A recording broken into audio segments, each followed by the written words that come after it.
Bonita Radio.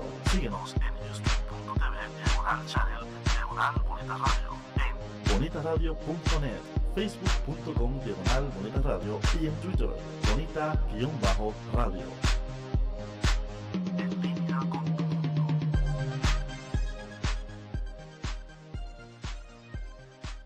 Las expresiones vertidas en el siguiente programa no representan necesariamente la opinión de Bonita Radio.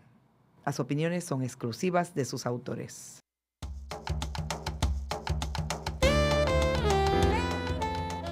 Bienvenidos a Puerto Crítico, un puerto seguro para la crítica, desde el amor y la alegría, desde el compromiso y la solidaridad. Un espacio de análisis y debate donde la ciudad y el pensamiento crítico son protagonistas.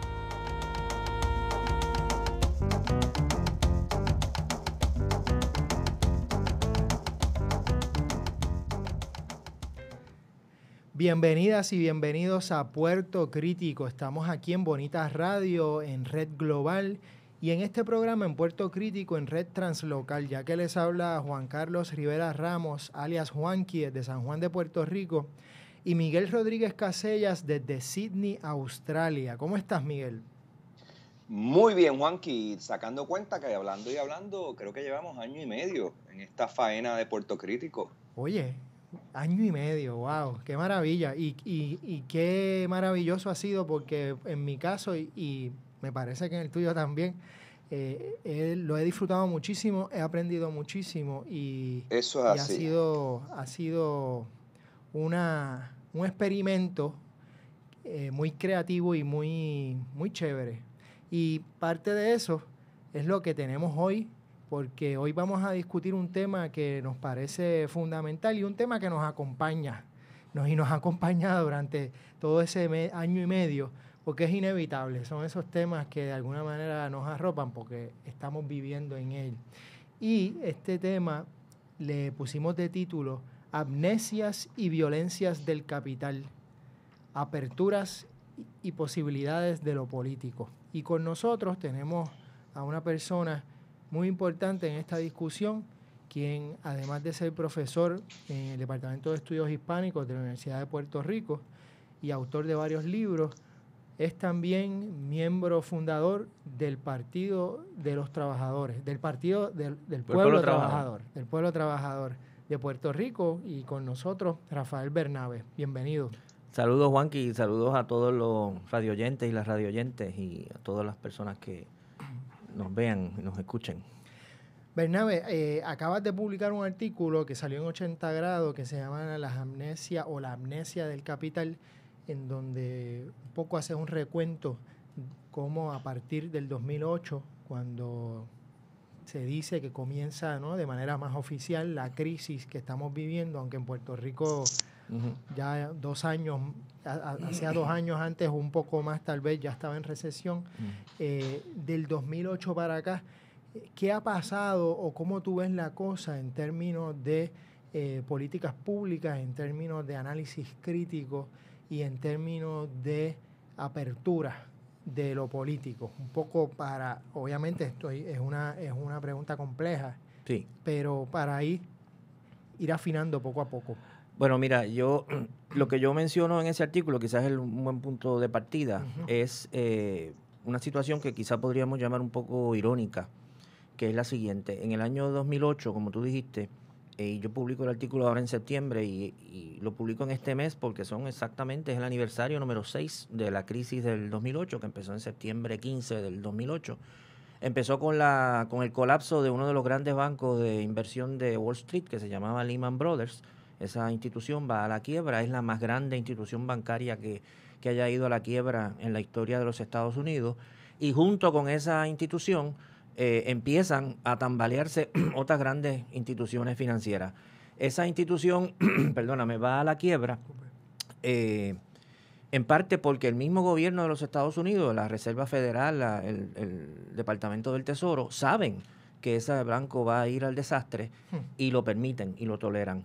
Y como yo digo ahí, en parte porque se creían su propia historia, su propio cuento de que el mercado iba a ajustarse automáticamente, de que, bueno, esa es la justicia del sistema, ¿verdad? Una empresa hace malas inversiones, pues entonces sufre las consecuencias y el sistema se va a autocorregir.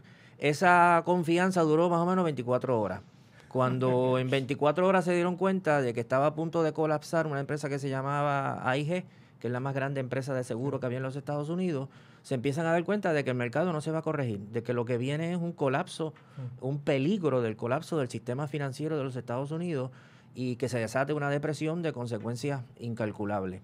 Y yo empiezo ahí citando, recogido claro de otros libros, todas las frases, las expresiones, muchas de las expresiones del secretario del Tesoro en aquellos años, que se llamaba Paulson, del secretario de la Reserva Federal, del presidente de la Reserva Federal, de ejecutivos de las grandes empresas financieras, que para resumirte, ¿verdad?, todo lo que ellos decían era: el mundo se está acabando, lo que viene es el desastre, estamos al borde del abismo, si el Congreso y el gobierno no toman acción inmediata, lo que viene es la catástrofe, el apocalipsis, ¿verdad? Había una verdadera conciencia de la magnitud de la crisis en ese momento. Como tú dices, por un momentito se abrió la puerta y se vislumbró, ¿verdad?, de que este sistema no funciona tan bien como se supone que funciona. Y el otro elemento irónico en ese momento es que los que habían estado predicando por 30 años que el gobierno debía salirse de la economía, que había que dejar que la economía, la competencia, la empresa privada se desarrollaran libremente, porque eso es lo que generaba resultados óptimos, y el gobierno, al intervenir en la economía, lo que hacía era crear distorsiones y crear problemas, pues esos mismos ahora son los que recurren al gobierno y al Estado para que rescate a los grandes bancos, rescate a las grandes compañías industriales, que es lo que sucede durante el año 2008 y el año 2009, el final de la administración Bush, el principio de la administración Obama. Se organiza, y claro, y los gobiernos de Europa también, se organiza este gran y masivo rescate de grandes bancos, de grandes empresas industriales, como te dije, y se evita, vamos a decir, el descalabro más magno que pudo haber ocurrido. No es que se evita que empiece la crisis y la recesión, pero se evita el descalabro que pudo haber ocurrido.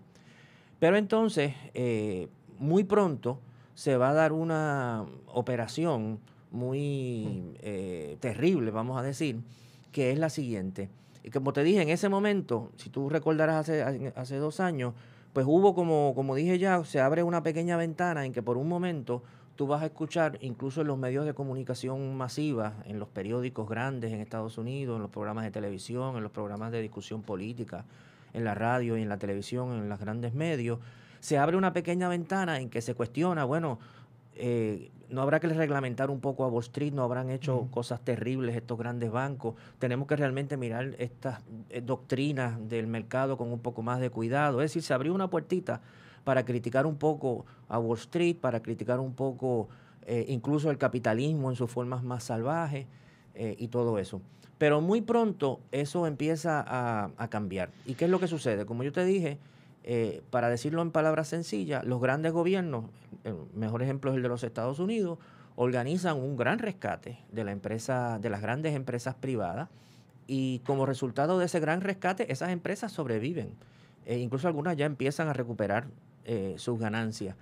Y quien entra en crisis ahora, porque se ha endeudado terriblemente para rescatar a esas empresas, es el Estado, ¿verdad? Entonces tú tienes que ya venía con una crisis, pero ahora se agrava tremendamente la crisis fiscal, ¿verdad? La crisis fiscal en España, la crisis fiscal en Portugal, la crisis fiscal en Estados Unidos, la crisis fiscal en todos estos lugares.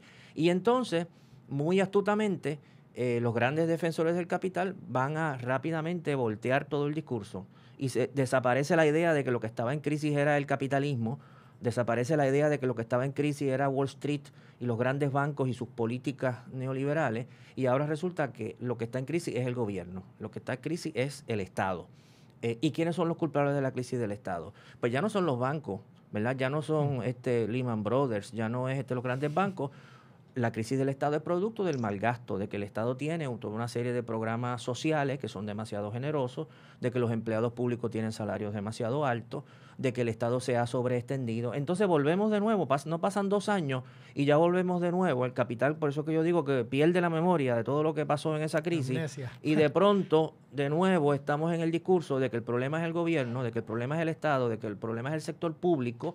Y eso es lo que tenemos que reducir, eso es lo que tenemos que limitar. Y entonces tú tienes todas estas políticas de austeridad basadas en la noción de que aquí el problema es el malgasto público. Y de nuevo queda fuera del panorama, queda fuera del radar de la crítica, quien realmente ha sido el causante de la crisis que estamos viviendo, que es el capital, el gran capital y las políticas que favorecen los privilegios del gran capital. Para darte nada más un dato, se habla constantemente de que el gobierno no tiene dinero. Y es cierto, muchos gobiernos no tienen suficiente dinero para dar los servicios que debieran pagar. Pero el problema no es que los gobiernos hayan tenido programas demasiado generosos. El problema es que llevamos 30 años de sistemática reducción de impuestos al gran capital, que ha sido uno de los elementos de la política neoliberal, ¿verdad? Reducir los impuestos al gran capital. Si tú tienes una política sistemática de reducir impuestos al gran capital, bueno, la consecuencia lógica luego de 30 años de esas políticas es que el gobierno no va a tener dinero, porque si el gobierno no pone la mano en el bolsillo de las grandes concentraciones de riqueza, pues evidentemente no va a tener dinero. Así que entonces tenemos esta situación, como te dije, en que en el 2008 se abre una pequeña puerta para que en los espacios más amplios haya una crítica del sistema nuestro, cómo funciona, pero muy pronto los grandes intereses cierran esa puerta y vuelven a echarle la culpa de esa crisis a los trabajadores, empezando por los trabajadores del sector público y después a todos los trabajadores. Y comienza toda esta política de austeridad, que yo siempre subrayo, que tenemos que ver la cosa incluso a veces un poco en un sentido más general para ver lo absurdo de esta situación. Y es que nosotros vivimos en un mundo, y todo el mundo lo sabe, en que tenemos cada vez más ciencia, cada vez más tecnología, cada vez más capacidad de producción, cada vez más científicos, cada vez más habilidades. O sea, cada vez tenemos la posibilidad de producir más y producir mejores cosas. Y sin embargo, nos están diciendo que tenemos que estar austeros, que tenemos que vivir con menos, de que tenemos que recortar servicios, de que no podemos darnos el lujo de tener servicios médicos adecuados o vivienda adecuada o transportación pública adecuada porque no hay dinero. Entonces tú dices, ¿cómo es posible que si tenemos cada vez más capacidad productiva tengamos que ser cada vez más pobres? No tiene lógica eso. Entonces tú te das cuenta que tenemos un sistema económico que no está construido esa producción de riqueza para el bienestar de la mayoría, está construido para generar ganancias para una empresa y eso lo hace bien, lo hace más o menos bien, genera sus crisis en el proceso, pero lo hace bien. Y nosotros tenemos que cuestionarnos hasta cuándo, ¿verdad?, vamos a aguantar este sistema. El otro elemento que yo menciono en el artículo es el hecho de que yo menciono, por ejemplo, el caso de Greenspan, que quizá la gente no recuerda, era el presidente, fue por muchísimos años el presidente de las Reservas Federales, como uno de los grandes gurús de todo el neoliberalismo en el mundo, y él plantea, cuando estalla la crisis del 2008, esta crisis nos ha dejado totalmente sorprendidos. Nosotros no entendemos cómo es que el sistema ha caído en este colapso, ¿verdad? Ellos estaban literalmente dumbfounded, como dicen en inglés, ¿verdad? Como no tenían palabras para explicar lo que está pasando. Incluso dice, todas nuestras teorías están en bancarrota, ¿verdad? Y más adelante, según empieza a cambiar el ambiente, va a decir, bueno, esa crisis ocurrió, ¿verdad? Y eso fue un rayo que cayó del cielo. Y nadie la podía predecir, ¿verdad? Nadie la podía saber que eso iba a pasar, ¿verdad? No nos echen la culpa porque es una cosa tan insólita, ¿verdad? Que quién podía predecir esto, ¿verdad? Como quién va a predecir un tsunami, ¿verdad? Eso no, nadie lo puede predecir. Y eso no es cierto, ¿verdad? Las crisis como esta del capitalismo, si algo ha tenido el capitalismo es estas crisis y las ha tenido periódicamente, ¿verdad? 26 o 27 crisis periódicas ha tenido desde la primera en 1825. Si de algo podemos estar seguros es que si ahora la economía está en un periodo de relativo crecimiento y estabilidad, dale 8 años, dale 7 años, va a haber otra crisis. Eso es congénito con el sistema capitalista, ¿verdad? Este tipo de crisis. Así que cuando sacamos al sistema de su crisis, lo que hacemos es sentarnos a esperar a que venga la próxima, porque va a venir la próxima. Y uno tiene que preguntarse, bueno, ¿hasta cuándo vamos a nosotros a seguir aguantando esto? Lo positivo es que en muchos países, eso no lo pude discutir en el artículo bien, pero en muchos países, como en Grecia, como en México, como en España, como en los mismos Estados Unidos, con sus limitaciones, como por ejemplo el movimiento Occupy en su momento, han empezado a surgir, ¿verdad?, movimientos que cuestionan este sistema, que cuestionan lo que está sucediendo y que están buscando alternativas. Quizá todavía no con la fuerza, ni la coherencia, ni la continuidad que uno quisiera, pero están ahí, ¿verdad? No es que la gente está simplemente resignada. Y modestamente en Puerto Rico, pues también coincidiendo más o menos con la crisis, también surgieron movimientos como el PPT que tú mencionaste, que también estamos buscando salidas a la crisis de otra manera. Y a eso vamos. Vamos a una pausa y regresamos a Puerto Crítico, que estoy seguro que Miguel viene con una pregunta por ahí. Ecos e Iconos es un espacio de amenas entrevistas. Hacemos un retrato radiofónico a los exponentes del teatro, la danza, el cine, la radio, la televisión, el performance e internet. Conversamos y a la vez documentamos de dónde surge una idea, su desarrollo, trascendencia y relevancia. Escuche a los Ecos e Iconos de la cultura todos los sábados a las 2 de la tarde por bonitaradio.net.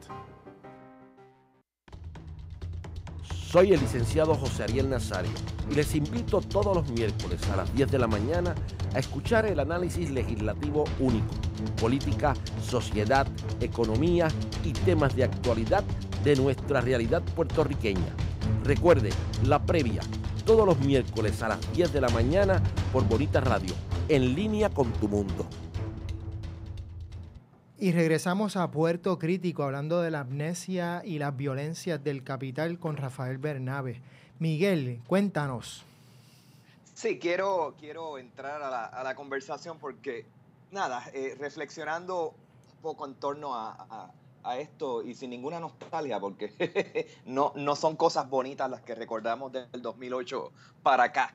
Pero uno observa que, fíjate, en medio de las mentiras y de los autoengaños y demás que se promueven y los convencimientos que a veces economistas al servicio del capital circulan y nos hacen creer y demás, en medio de la mentira se cuelan elementos de verdad. O sea, sí ha habido ajustes en el capital y en su funcionamiento interno. Lo que pasa es que no son los ajustes del mercado a los que nos tenían acostumbrados. El ajuste aquí ha sido que sectores enormes de la población trabajadora básicamente han sido expulsados del mercado de trabajo y los niveles de desempleo siguen altos en países que celebran las supuestas recuperaciones, que sabrá Dios de quién son esas recuperaciones, pero definitivamente no son de la gente.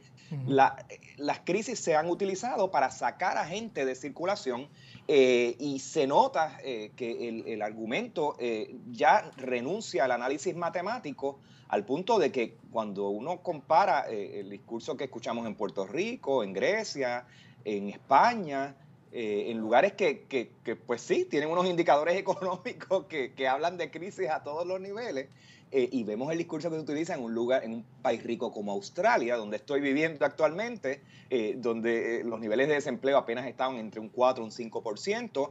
El discurso es el mismo, de que hay un déficit gubernamental, de que hay que atajar ese déficit, y las excusas y el argumento que circulan son los mismos, de que hay que reducir el gobierno. O sea, que cuando vienes a ver lugares y economías que tienen realidades muy distintas y que ni siquiera entran en la misma matemática de la crisis, ni son comparables entre sí, los políticos que llegan al poder venden el mismo mensaje. Y ahí es que uno se da cuenta que detrás de esto, pues sí, hay un plan de que aquí hay algo que no responde al análisis matemático, ni a ninguna ciencia, ni a ninguna certeza de los mercados que se corrigen a sí mismos, que no sea para excluir a la gente, para expulsar gente. Entonces, en esa misma línea, quisiera ver el vaso también medio lleno.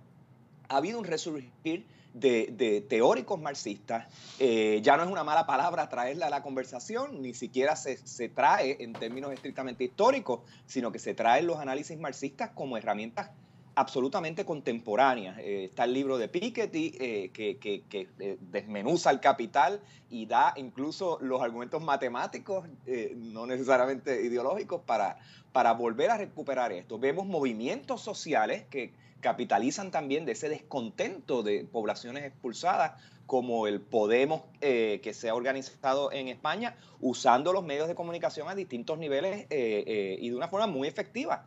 Entonces, te pregunto, Bernabe, en estos, digamos, 2 años desde las pasadas elecciones y las medidas que hemos visto aplicarse en Puerto Rico también, en la misma línea de austeridad, ¿cómo ves la posición del PPT en ese aprovechar, digamos, el descontento de la población y tratar de adelantar unos niveles de conciencia sobre sobrepuesto este andamiaje ideológico que no viene de ciencia ni de recetas objetivas de gobierno, sino de unas agendas que no tienen a la gente al frente, como nos hacía decir el partido en el gobierno ahora mismo. ¿Cómo el PPT ha aprovechado ese espacio de descontento y ese resurgir, digamos, de teóricos marxistas y de un interés incluso en economías keynesianas que se habían abandonado décadas atrás?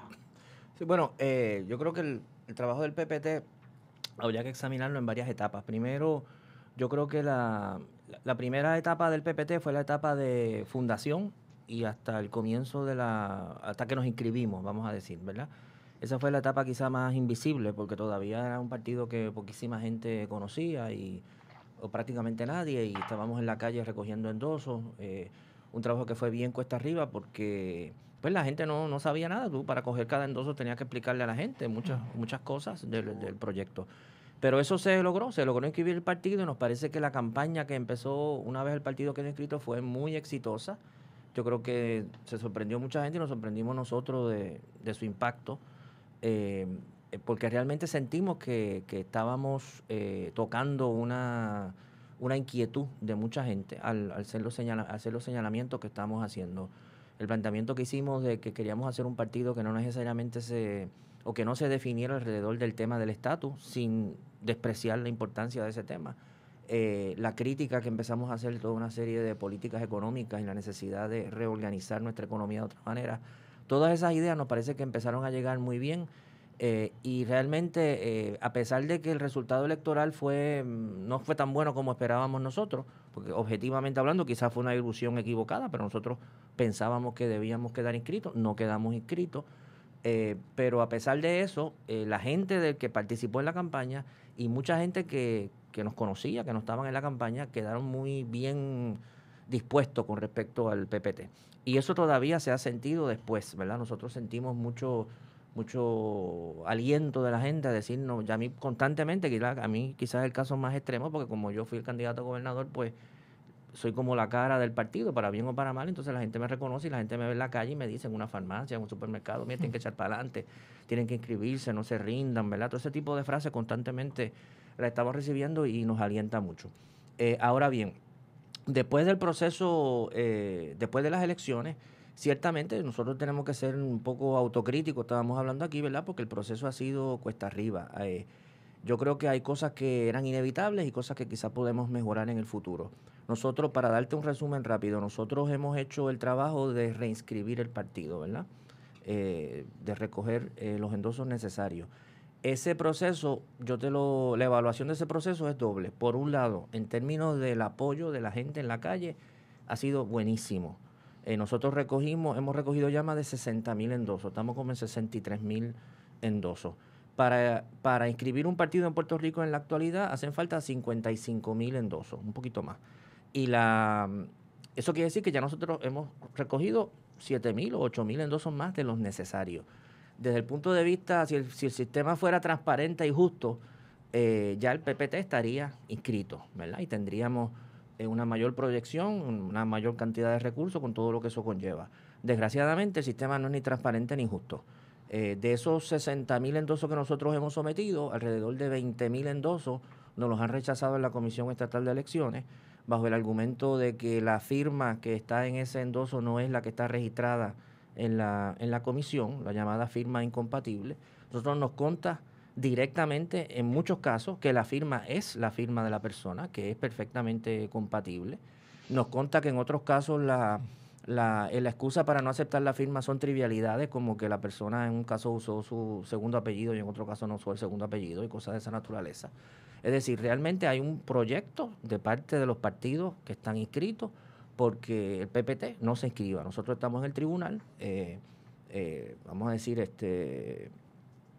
desafiando eso, ¿verdad? Tratando de impugnar esa situación, y esperamos que en el juicio que se va a dar ahora en octubre o más tardar en noviembre, el tribunal nos dé la razón y reconozca que se ha cometido fraude electoral con el Partido del Pueblo Trabajador y que se certifique nuestra inscripción como partido en Puerto Rico. Pero ciertamente, vamos a decir, el sistema y los partidos gobernantes se han salido con la suya, en el sentido de que nos han tenido amarrados y atrapados, que ese es su objetivo, amarrados y atrapados en este proceso burocrático de inscripción del partido, que para un partido que está hecho de voluntarios, que el partido que no tiene funcionarios a tiempo completo, partido que lo hace gente que hace este trabajo después que salen de su trabajo y de su familia y de todas las otras obligaciones, conlleva que tú no puedes hacer las otras cosas que quieres hacer. Tú quieres organizar el partido en todos los pueblos de Puerto Rico, tú quieres estar en los medios de comunicación todos los días, tú quieres estar constantemente debatiendo y discutiendo todos los temas, pero si tú tienes que estar en este trámite de recoger endosos y además tienes tu trabajo en la universidad y además tienes que hacer tu trabajo de las compras porque tú no vives de la política, pues se hace difícil, ¿verdad? Y no es una excusa, pero es la realidad, es la realidad. Y en ese sentido, nosotros ciertamente hemos tenido un cierto, vamos a decir, retirada en la presencia, vamos a decir, en los medios. No quiere decir que hayamos desaparecido de las luchas, ni nada por el estilo. Yo te puedo dar, desde el día que se acabaron las elecciones, estuvimos inmediatamente en la lucha, ¿te acuerdas?, en contra de la privatización de la administración del aeropuerto. Estuvimos en la lucha por la defensa de las pensiones del gobierno central, cuando se aprobó la primera legislación en ese sentido. Estuvimos con los maestros en la lucha, en la defensa de la pensión, de las pensiones de los maestros. Cuando se sometió un proyecto de ley para liberalizar un poco la posesión de marihuana en Puerto Rico, que nos parece que es una medida correcta en la dirección de tratar el problema de la droga, llamada droga, o de la adicción, de una manera distinta. Fuimos a la legislatura a llevar una ponencia sobre eso. Cuando se creó un comité para estudiar el problema o la necesidad de un plan de salud universal en Puerto Rico, llevamos una ponencia sobre eso. Nos hemos mantenido, quiero decir, al tanto, cuando bueno, incluso antes, en vísperas de que se declarara chatarra el crédito de los bonos de Puerto Rico, hicimos una serie de propuestas sobre cómo enfrentar esa posible crisis. Es decir, hemos hecho todo lo posible por mantenernos al tanto de lo que está pasando, lo que se está discutiendo y hacer propuestas y señalamientos al respecto. Pero ciertamente es un trabajo cuesta arriba, nosotros vamos a continuar haciendo esa labor. A mí no me gusta echarle la culpa a otra gente, ¿verdad?, de problemas que tenemos nosotros, pero yo tengo que quejarme un poco, no de ustedes, pero de algunos medios que un poco han ignorado, a mí me parece injustamente, y ojalá corrijan eso pronto, un problema. O sea, el PPT ha estado denunciando desde hace ya más de un año un fraude electoral. PPT está diciendo que en Puerto Rico, y lo repetimos aquí, los dos partidos de gobierno, Partido Nuevo Progresista y Partido Popular, en la Comisión Estatal de Elecciones están cometiendo fraude. Están violando. Una columna tuya, de hecho. Están violando la ley. Se están robando, igual que se robaran votos en unas elecciones, se están robando endosos. 20,000 personas que les han robado sus endosos, que le están violando los derechos al PPT, que están violando un derecho democrático fundamental, que es el derecho que tienen los ciudadanos a crear nuevos partidos políticos e inscribirlos. Y la realidad es que nosotros hemos hecho esa denuncia, y esa denuncia como que en muchos foros de discusión y debate, en muchas páginas editoriales, no le han hecho caso, como si nada, como si no estuviese pasando nada. Entonces yo pensaría que si alguien en Puerto Rico, un partido que estuvo inscrito, que participó en las elecciones, está diciendo aquí hay fraude, aquí se está violando la ley, yo esperaría que habría por lo menos unas investigaciones, que habría un interés en averiguar, que haya un interés en preguntarle allí al presidente de la comisión qué es lo que está pasando y qué es lo que está sucediendo, y si estas alegaciones son falsas o estas alegaciones son verdaderas. Entonces me parece que ha habido como un poco de indiferencia con un problema que debiera preocuparle a todo el mundo, porque aunque usted no sea partidario del PPT, si usted cree en la democracia y usted cree que parte de la democracia debe ser que la gente debe poder inscribir partidos nuevos, si quiere que hace falta partidos nuevos, pues entonces le tiene que preocupar que una gente en Puerto Rico esté inscribiendo un partido, que hayan recogido 60,000 endosos y que esa gente esté diciendo que le están cometiendo un fraude en contra. Y yo creo que esa situación, ¿verdad? Porque yo le digo, a veces la gente me pregunta, oye, pero ustedes han desaparecido. Y yo les digo, bueno, lo que pasa es, mira, nosotros hemos hecho 5, 6, 7 conferencias de prensa denunciando un fraude electoral y no viene nadie, o viene muy poca gente. Entonces, hay que hacer un partido grande para que se escuche la queja de uno. Entonces, en ese sentido, yo creo que es importante que se subraye la magnitud de la violación de derechos que se ha cometido con el PPT y la necesidad de atender esta situación. Yo me reuní, nosotros le solicitamos hace unos meses una reunión al gobernador Alejandro García Padilla para discutir esta situación, porque es el presidente del Partido Popular Democrático. Y tengo que reconocer, porque es justo, que nos reunimos con él, él se reunió con nosotros, yo le expliqué toda esta situación junto con el compañero Félix Córdoba. Y en términos de escucharnos y en términos de prestar atención a nuestro alegato de fraude y todo lo demás, tengo que decir que él escuchó y nos planteó que iba a estudiar el asunto, pero tengo que decir también que de allá para acá no hemos escuchado nada al respecto. Y nosotros le planteamos, nosotros no nos interesa gastar tiempo del pueblo de Puerto Rico, ni gastar recursos del sistema de tribunales de Puerto Rico, ni gastar nada para discutir el tema de la inscripción del PPT. Eso no es el tema que le interesa a nuestro país, hablar y discutir si el PPT se inscribió o no. A nuestro país le interesa discutir la crisis económica, las alternativas para crear empleo, las alternativas para mejorar las escuelas. Eso es lo que al país le interesa discutir. Así que lo más lógico para el país es que se reconozca que el PPT está inscrito, que el PPT recogió los endosos necesarios, que este caso en el tribunal no sea necesario, porque no sería necesario si los abogados del Partido Popular no insistieran en hacernos la vida difícil, y vamos a superar esto. Nosotros nos parece que es lo razonable. Desgraciadamente eso no ha pasado, tendrá que haber un juicio, tendrá que haber todo un proceso legal para reconocer algo que debiera reconocerse automáticamente. Yo estoy muy optimista en cuanto, a pesar de todos los problemas que hay en el camino con respecto al PPT, por un hecho muy sencillo. Es que más o menos yo lo dije, y es hasta triste tener que decir esto, pero es la realidad. Yo lo dije durante la campaña cuando me preguntaban qué posibilidades tiene el PPT, y yo decía, si las cosas en Puerto Rico durante los próximos años empiezan a mejorar, ojalá que pase, y hay cada vez más empleo, y hay cada vez más igualdad social, y las escuelas mejoran, y los hospitales mejoran, y el país tiene un desarrollo económico sustentable y que proteja el ambiente, además de ser crecimiento económico, PPT no tiene futuro ninguno, porque la gente va a estar feliz con lo que está sucediendo y no van a buscar nuevas alternativas. ¿Para qué? Si lo que existe funciona. Desgraciadamente, lo que pasa es que con las políticas que se han seguido y que todavía se mantienen, yo lo que vislumbro en el futuro de Puerto Rico, desgraciadamente, es una continuación de la crisis actual o un empeoramiento de la crisis actual. Para decirte nada más una cosa, el último librito que publicó Acevedo Vilá, por ejemplo, que yo tengo mis diferencias con él, pero él plantea ahí, por ejemplo, las políticas que se han establecido no van a solucionar la crisis, y si no cambiamos lo que estamos haciendo, la crisis se va a profundizar. En eso yo estoy de acuerdo con él. Y si eso es así, la gente necesita y la gente va a buscar alternativas, la gente va a buscar opciones. Yo no pierdo la esperanza de que las personas van a decir, bueno, ya en las pasadas elecciones votamos por García Padilla y el Partido Popular para deshacernos de Fortuño y el PNP, y en las del 2008 habíamos votado por Fortuño para deshacernos del Partido Popular, y en algún momento tenemos que darnos cuenta de que ir para atrás y para adelante con estos dos partidos no es la solución. Tenemos que buscar nuevas alternativas, y nosotros estamos tratando de construir una nueva alternativa con el PPT, con todas las limitaciones que ya expliqué.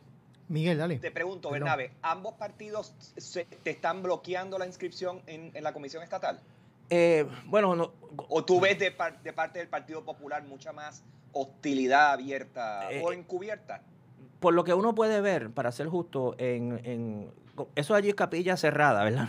Porque precisamente los partidos que estamos inscribiendo no podemos ni tener observadores en el proceso de evaluación, y ellos allá en sus cuartos cerrados pues toman decisiones que nos afectan a nosotros. Pero los compañeros que van más a la comisión, que están allí, que escuchan, que oyen, etcétera, tienden a pensar que sí, que desgraciadamente, o no sé si desgraciadamente, es la realidad.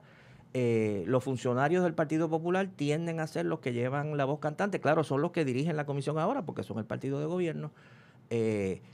Son los que llevan la voz cantante, sí, en el intento de que el Partido del Pueblo Trabajador no se inscriba. No quiere decir que los otros sean unos santos, pero ciertamente son los que han llevado la voz cantante. En el tribunal, los abogados del Partido Popular son los que han planteado más objeciones y tienden a tratar de, por ejemplo, la estrategia legal que ellos han seguido hasta ahora ha sido el dilatar el proceso, ¿verdad? Ellos saben, yo creo que cuando se vea la prueba en el tribunal van a perder, pero lo que quieren es dilatar cada día que ellos evitan que el PPT se inscriba es una victoria.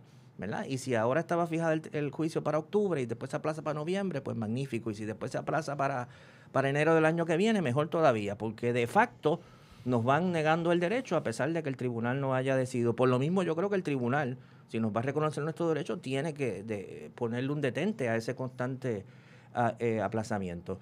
Pero ciertamente yo creo que el Partido Popular, equivocadamente, me parece a mí, piensa que PPT es una amenaza más grande para ellos que para el PNP, no sé, ¿verdad? Y entonces quieren evitar la inscripción del PPT.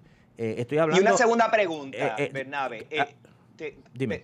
Discúlpame, ¿no crees también que ese silencio mediático con respecto a ustedes, que contrasta con cómo el Podemos como movimiento fue en unos pocos meses, logró un espacio mediático en España, ¿no crees que ese silencio en Puerto Rico tenga que ver con que hay sectores progresistas, vamos a decir así, que le dan una oportunidad al Partido Popular, que entran en patrones apologistas esos primeros 2 años de gobierno, ya sea por oportunismo o por ingenuidad, y que hay una especie de alianza silente entre sectores que deberían ideológicamente ser los que denuncian, pero que se mantienen en silencio cuando hay administraciones populares en el poder? Puede que ese fenómeno puede que exista. Yo, o sea, no estoy negando que el fenómeno exista. No sé si eso es lo que explica el silencio mediático. O sea, el silencio mediático, yo creo que habría que hacer un programa especial, ¿verdad?, sobre los medios, porque cómo funcionan los medios. Yo tengo mucho respeto por muchos periodistas que cuando yo hablo con ellos, voy a los programas de televisión, los programas de discusión, todos los programas, ellos fuera del aire me hablan de su deseo de discutir ciertos temas, de tenerme a mí y a otras personas más a menudo para hablar sobre ciertas cosas, pero que no pueden, ¿verdad? No es por ellos, porque tienen que incluir en el programa un nuevo producto ¿verdad? Qué sé yo, de pintar las uñas, que es importante promocionarlo, y tienen que discutir, ¿verdad?, las noticias más importantes, que los últimos chismes que salieron hoy, ¿verdad?, etcétera, los últimos juicios de algo que está pasando, y realmente hay una presión muy grande para cubrir ciertas historias, como las llaman, y hay poco espacio para discutir ciertos temas. Entonces, pues ahí yo creo que hay muchos elementos, ¿verdad? Yo no me atrevería a decirle, ¿verdad?, que hay un intento, ¿verdad?, o sea, yo no creo que haya en los medios de comunicación una decisión, vamos a bloquear la publicidad al PPT.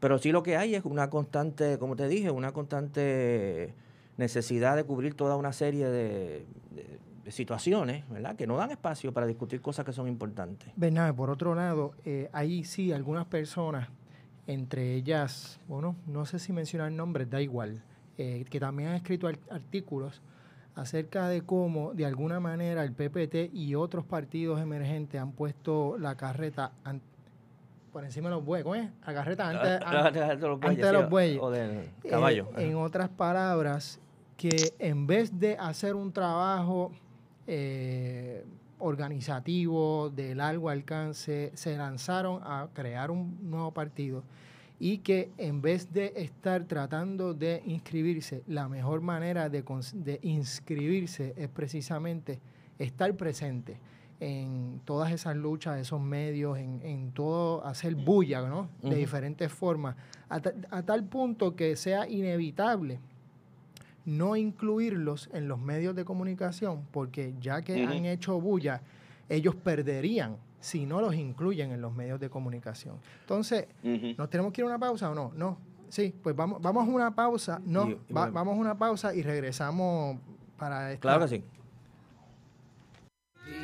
Todo lo que hago lo hago por ti. Es que tú me sacas lo mejor de mí. Soy todo lo que soy, porque tú eres todo lo que quiero por ti. Hola Puerto Rico, te habla René de Calle 13 y vengo a decirte que amar no es controlar, no es golpear, no es obligar. Amar es respetar y dejar ir cuando llega la hora de decir se acabó. Amar a una mujer es quererla feliz aunque no estés junto a ella. Si has pensado en hacerle daño a tu pareja o expareja, detente y piensa, usa la cabeza, usa el casco, busca ayuda, habla con alguien, pon distancia, protégela y protégete. Abraza la vida y sea un hombre que ama de verdad. El amor no mata, no agrede, no controla. El verdadero amor libera. Únete a Proyecto Matria, Prensa Comunitaria y esta estación. Y di no a la violencia machista. Que no muera una mujer más. Por ti, todo lo que hago lo hago por ti. Es que tú me sacas lo mejor de mí. Y regresamos a Puerto Crítico hablando de, de la amnesia y las violencias del capital con Rafael Bernabe. Entonces, había una pregunta en el aire. Sí. Bueno, mira, en términos generales, yo estoy de acuerdo con lo que se plantea en el término siguiente. A nosotros, una de las consignas del PPT ha sido desde el principio en la calle y en las urnas. Es decir, nosotros no creemos que haya que escoger o que debamos escoger entre estar en la calle, quiero decir, en las luchas sindicales, comunitarias, estudiantiles, las que sean, que debamos escoger entre, que es o las luchas sociales y comunitarias y sindicales o la lucha electoral. Nosotros creemos que hay que hacer las dos cosas, hay que estar en todos los frentes. Ahora, eso se dice fácil, ¿verdad? Eso se dice fácil. Es difícil estar en los dos lugares por lo que te dije, ¿verdad? El día tiene 24 horas y uno tiene muchas de esas horas ocupadas con otras tareas. Pero hay que hacer el esfuerzo. A nosotros nos parece que si nosotros tenemos simplemente, como tú dices bien, un movimiento que es electoral estrictamente, que solamente existe en las urnas, pues es un movimiento que realmente va a existir cada 4 años. A pesar de que siga la estructura ahí, va a existir cada 4 años, porque en 4 años es que hay un evento electoral y se va a proyectar cada 4 años. Y no puede pretender más de eso que pueda hacer en ese ámbito. Así que no puede ser simplemente un movimiento electoral. Pero de la misma manera, si tú tienes un movimiento que es estrictamente, vamos a decir, no electoral, que es lo que nosotros hemos estado haciendo por décadas antes del año 2010, también tienes un problema, que es que siempre vas a ser, en el mejor de los casos, la oposición. Otros gobiernan y tú, desde la calle, tratas de influenciar a los gobernantes. Tú desde la calle tratas de evitar que hagan algo. Tú desde la calle tratas de convencerlos de que hagan algo o obligarlos a que hagan algo. Y en algún momento tú tienes que decirte, bueno, yo no quiero influenciar a los gobernantes, nosotros queremos gobernar, ¿verdad? ¿Por qué nosotros tenemos que convencer a un legislador de que adopte unas medidas ecológicas cuando podemos poner al ecologista en la legislatura y que el ecologista, con el apoyo del movimiento, tome decisiones? Entonces, en algún momento los movimientos sociales tienen que plantearse, nosotros necesitamos nuestra representación política. Ahora mismo los trabajadores del sector público en Puerto Rico, para darte un ejemplo, han sufrido un golpe terrible con la ley 66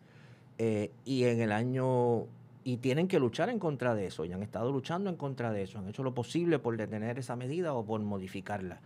Pero cuando llegue el momento electoral van a tener que decidir, bueno, ¿y qué vamos a hacer? Ya que no vamos a votar por el Partido Popular, que fue el que nos golpeó con la ley 66, ¿por quién vamos a votar? ¿Por el Partido Neoprogresista, que fue lo que nos puso la ley 7? Entonces, ¿cuál vamos a escoger? ¿La ley 7 o la ley 66? Nosotros decimos ni una ni otra. Necesitamos partidos que representen a los trabajadores del sector público y del sector privado y que no quieran solucionar la crisis ni con ley 66 ni con ley 7, que quieran otro tipo de medida y otro tipo de política. Ahorita estábamos hablando fuera del aire de un movimiento que me parece a mí muy interesante, que es el movimiento Podemos, que surgió en España, que es un movimiento precisamente que surge en contra de las políticas de austeridad. ¿Cómo se defienden las políticas de austeridad en España? El Estado español está endeudado. El Estado español tiene que pagar su deuda. El Estado español tiene que guardar y proteger su crédito. Y por lo tanto, el Estado español tiene que hacer toda una serie de reducciones en los servicios públicos, en los servicios a la población, etcétera. Igualito. ¿Verdad? Sound familiar, tú sabes, es lo mismo, es la misma fórmula. Y allá surge este movimiento para responder a eso como un movimiento inicialmente electoral. Y ha tenido un impacto importante, obtuvieron 8 o 9% de los votos en su primera participación electoral y ha tenido una proyección muy grande. Alguna gente le ha criticado, ustedes han creado un movimiento que es estrictamente electoral, que no tiene fundamento más allá de eso. Y yo creo que la crítica puede ser cierta, pero han tenido éxito y ahora tienen que suplir esa deficiencia, ¿verdad? Nada nace completo y perfecto con todos sus elementos. Tendrán que suplir esa deficiencia, pero ciertamente es un ejemplo muy alentador. Y si yo invito a la gente que chequee en YouTube, pueden buscar ahí, pongan España, Podemos, El líder más destacado de ellos es un joven que se llama Pablo Iglesias, pongan Pablo Iglesias, etcétera, y van a ver infinidad de intervenciones de ellos sobre todos estos temas allá en España, que son dos cosas que son interesantes, bueno, muchas cosas que son interesantes, pero dos que te destaco. Una, que uno aprende muchísimo, porque parecería que están hablando de Puerto Rico, parecería que están hablando de Puerto Rico. Y segundo, vas a ver que muchas de las cosas que plantea este grupo Podemos en España, son las que plantea el PPT en Puerto Rico. Exactamente lo mismo. Y no es porque nosotros seamos genios, ¿verdad?, que nos hayamos inventado esto antes que nadie, que son los mismos problemas que se están dando. Otro dato que te doy. Podemos se organizó y yo creo que en 6 o 7 meses ya estaba inscrito y podía participar en las elecciones. Porque la legislación electoral en estos países es infinitamente más democrática que en Puerto Rico. Cuando yo le digo a gente de otros países que en Puerto Rico tenemos que recoger la cantidad de endosos que tenemos que recoger para inscribir un partido político, la gente me dice, eso es una barbaridad. Eso es una barbaridad. ¿Tú ves? Entonces, allá en España tú tienes un movimiento que en pocos meses se inscribe y participa en el proceso electoral. Y aquí, además de que los requisitos son altísimos, te hacen pillería, como te dije, o sea que para colmo, ¿verdad? Son más graves todavía. Así que entonces la situación ahí también es complicada porque tenemos un sistema electoral que limita mucho la participación. Miguel, ¿algún comentario? Sí, no, definitivamente tenemos un problema de porosidad en nuestra democracia, sistema electoral en Puerto Rico, y contrasta con cómo esta gente han logrado organizarse. Ahora, del mismo modo te digo, o sea, el proceso de Escocia también enfrentó dentro del movimiento que pedía la separación de la alianza británica. Del Reino Unido. Hubo una resistencia de los medios también. Esta gente luchó contra medios grandes, solo The Guardian y un montón de, digamos, foros independientes fueron los que cubrían realmente.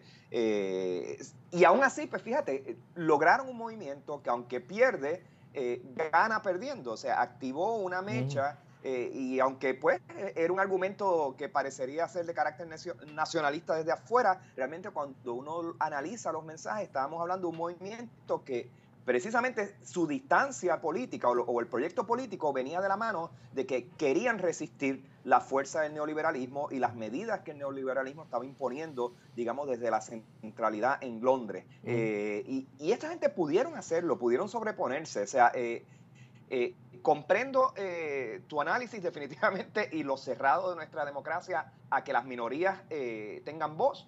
Pero del mismo modo, digamos, y no es una responsabilidad de ustedes nada más, a cualquier persona que se identifique con el progresismo en Puerto Rico, o sea, hay que romper ese cerco de los medios, hay que romper ese bloqueo y hay que empezar a buscar alianzas internas y espacios alternativos de voz, porque, o sea, otros lo han hecho en otros lugares, no veo por qué nos podamos nosotros. Y claro, reconociendo pues que se les va el tiempo a ustedes en estarse defendiendo y estar bregando con la nimiedad técnica de inscribir un partido.